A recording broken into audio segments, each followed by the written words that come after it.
The Silly Chicken, written by Idries Shah, illustrated by Jeff Jackson, and brought to us by the friendly, gracious people at Hoopoe Books. The Silly Chicken.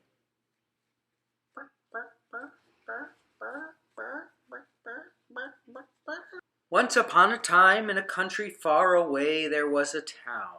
And in the town there was a chicken. And he was a very silly chicken indeed.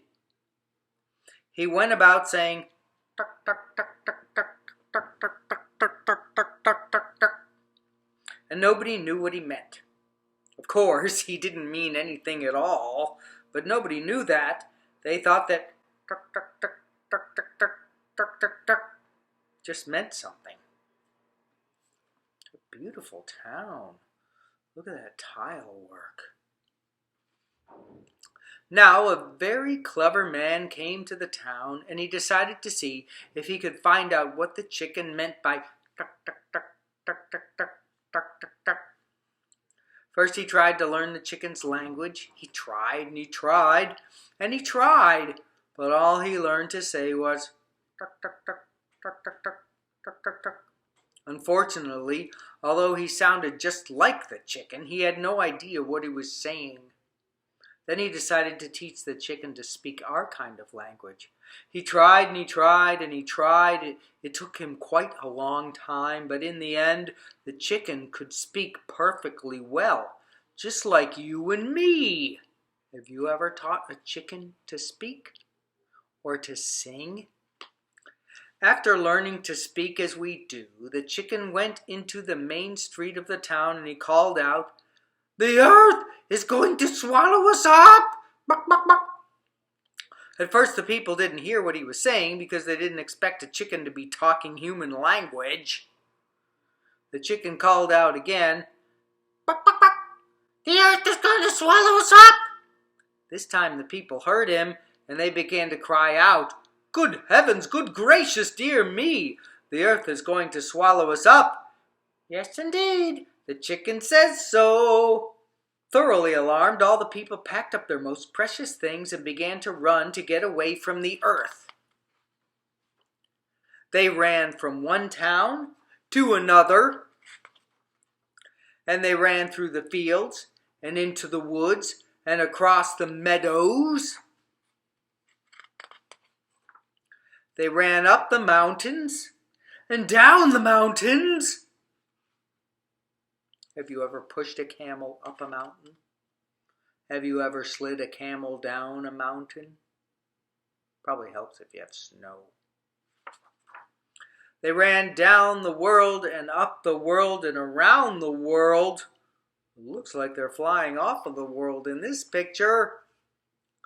They ran in every possible direction, but they still couldn't get away from the earth.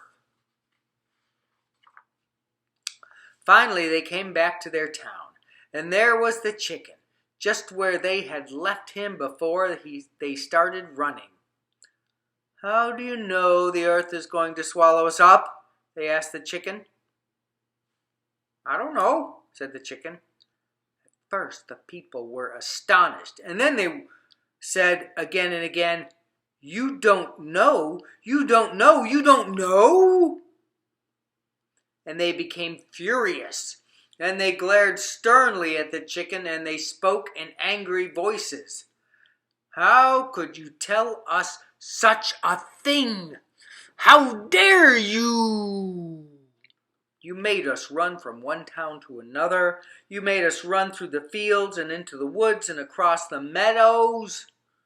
You made us run up the mountains and down the mountains. You made us run down the world and up the world and around the world. You made us run in every possible direction. And all the while we thought you knew the earth was going to swallow us up." The chicken smoothed his feathers and cackled and said, "Well, that just shows how silly you are. Only silly people would listen to a chicken in the first place. You think a chicken knows something just because he can talk?" At first the people just stared at the chicken. And then they began to laugh. And they laughed and they laughed and they laughed because they realized how silly they had been. And they found that very funny indeed. After that, whenever they wanted to laugh, they would go to the chicken and say, "Tell us something to make us laugh." And the chicken would say, "Cups and saucers are made out of knives and forks. Buck, buck, buck, buck, buck."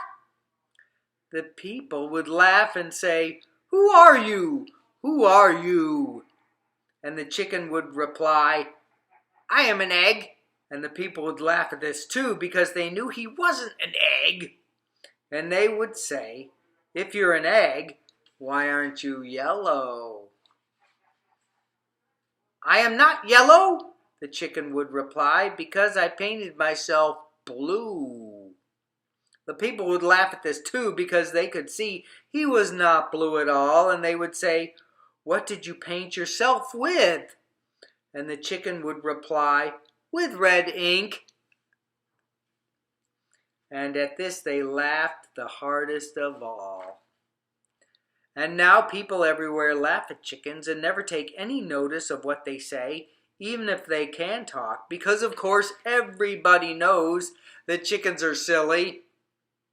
And the chicken still goes on in that town, in that faraway country, telling people things to make them laugh. Oh, there are some projects that are listed in the back of the book. You can create puppets and retell the story together. They've got step-by-step instructions on how to make finger puppets, paper bag puppets, and felt characters from this story. So if you go to their website, can you see that? A great big thank you to Hoopoe Books and Idries Shah, author of these fine books. You can find out more about Hoopoe Books at their website, hoopoebooks.com.